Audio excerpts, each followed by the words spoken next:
Hey, what up, everyone? It's the SatsMate Stack. Today, I'm talking about some very interesting stuff happening in the future of finance and Bitcoin. First and foremost, guys, it's been a while. The last time I posted on here was October 24th of 2024. At this time, we saw a Bitcoin price of about 68,000. We didn't really know exactly who was going to be president at the time. And my life, it got a little bit crazy after the election for many reasons. But, overall, I kind of wanted to take a step back, kind of reassess my life, reassess some things that I want to focus on. I completed the Honolulu Marathon. I completed another half marathon. So, I got some big physical health goal accomplishments completed. But I also wanted to spend time with family and friends and just kind of take a step back. What happened after November 5th is we saw the price go from 68K to about 109,000 in pretty short order. And with Bitcoin's price rising, I could have obviously podcasted and, been really euphoric. And look, I've been talking about this for the past year. Look at what's happening. But, I just want to focus on based, grounded content. And I don't want to fall into the hype and euphoria like many other people may get into. I just want to focus on the facts and just be welcoming and warm with a lot of my content. So much has actually happened since I last spoke to all of you. And, I'm really excited about the state of the Bitcoin network and Bitcoin.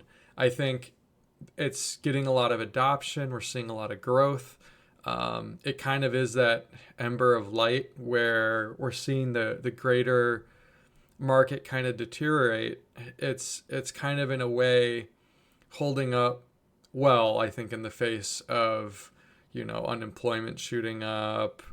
It's really hard to buy a house right now. There's a lot of things happening with Doge for the better, but I think overall, I think we're seeing some really exciting things in the Bitcoin space. Now, this particular podcast is actually about an announcement that was made, and I think it may have gotten overshadowed by some other things because what happened was there was a big pullback a few weeks ago, I think about a week or a week and a half ago, and the Bitcoin's price dropped to about $77,000 pretty quickly. So it went from 109,000, dropped to 90, went to 77K.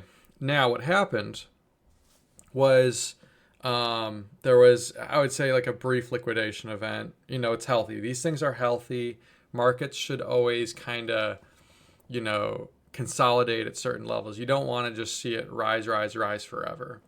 That's not healthy either.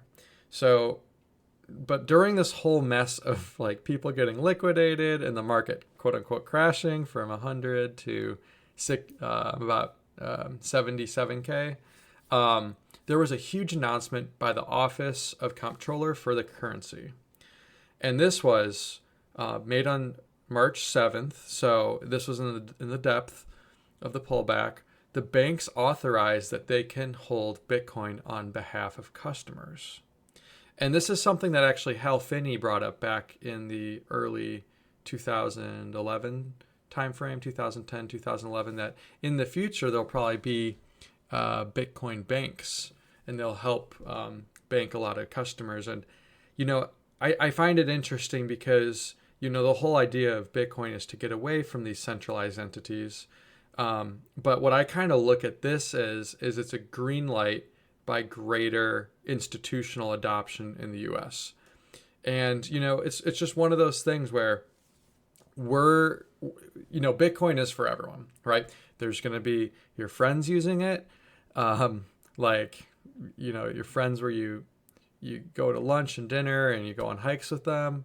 Your enemies, people that you hate, you hold a grudge with, they're going to be able to hold Bitcoin. Same thing at the country level.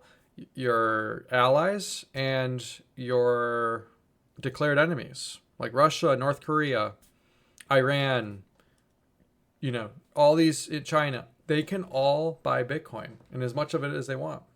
So I think, while I'm not a huge fan of banks, we can't stop them from using this open protocol. And we don't want to stop them from using it. I do think that Bitcoiners need to stop cheering them all on, but I think it's important to recognize that it does legitimize things even further. I mean, it's already pretty much fully legitimized, but it's something worth kind of talking about. So that's something I just wanted to call out there.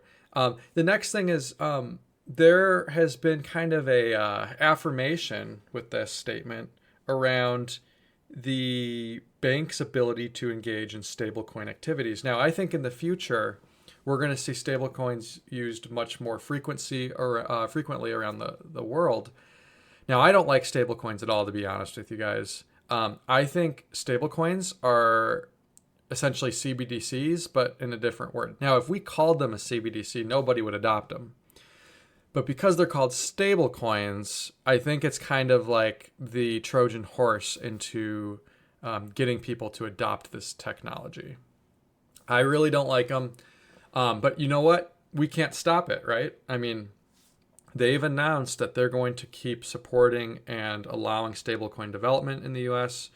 Just like altcoins, you can't stop it, you can't control it.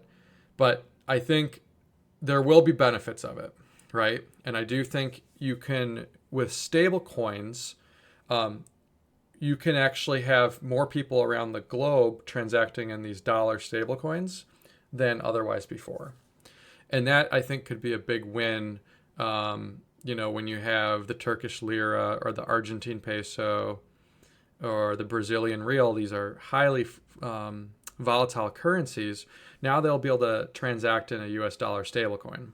So I think there is a better pathway away from their local currency, but I think Bitcoin is even a better pathway than that stablecoin, because the stablecoin over a period of time will lose value even to Bitcoin. So I do think it's better. I think Bitcoiners, we need to say, hey, we're in a position of privilege, and if people want to transact in dollars, they can, if it's to get away from their Venezuelan bolivars. But I think it's important that we preach and discuss why Bitcoin is better in a sensible manner. The next thing is, all this stuff that's happening right now, like these different rails being laid out with the stable coins and with the ability for banks being able to custody Bitcoin. I think this is huge news. Like this is probably the most important news we've seen. And I think this, alongside that executive order announcement, it's a super, super bullish signal. I'll have a whole separate podcast on that. But this is very, very strong signal. I think we as a nation need to safeguard our assets, and we don't know how much gold we have in Fort Knox. It could all be there, it could not. But the bottom line is, in a 21st century, we need to have 21st century assets.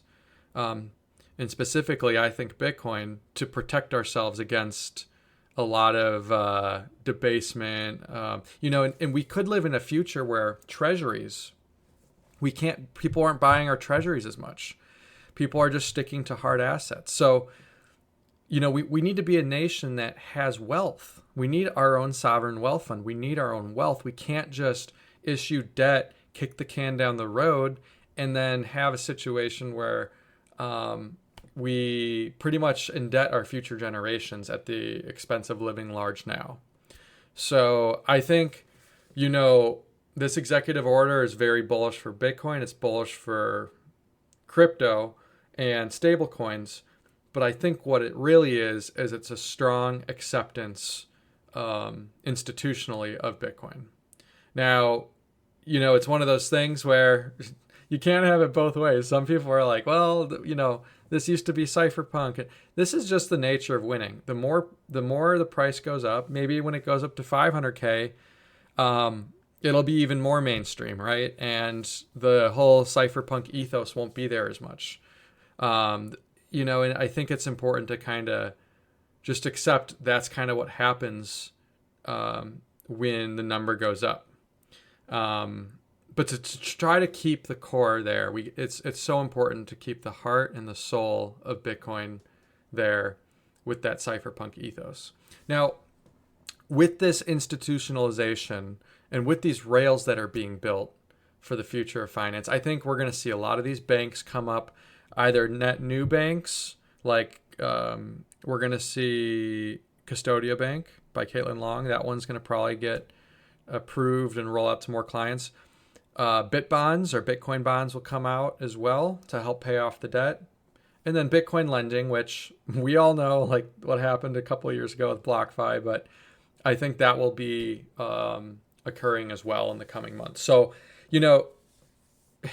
whether we like it or not, I think Bitcoin is becoming financialized before our very eyes. I still think if you hold, you're in the first couple percent of the world, right? I mean, remember, there's 8 billion people, and maybe there's 30 million people that hold a couple bucks of Bitcoin. And maybe there's like a couple million holders that actually hold a significant amount.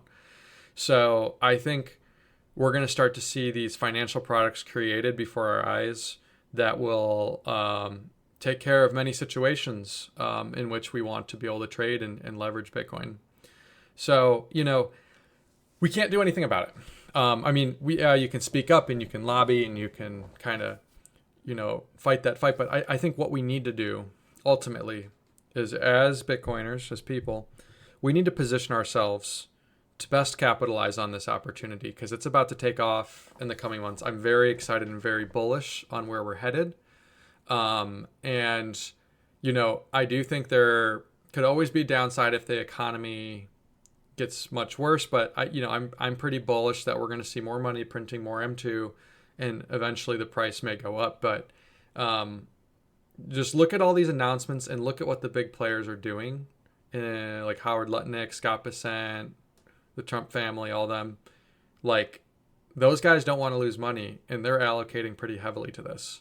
So for me, what I'm doing personally is I'm allocating a position to try to take advantage of the upcoming bull run potentially. So anyways, you guys let me know what you think. It's I'm glad to be back. I'm glad to be talking about this. I'm just, I know I wanted to speak more in the past couple of months. I think now's the time. The engine's going to get running again.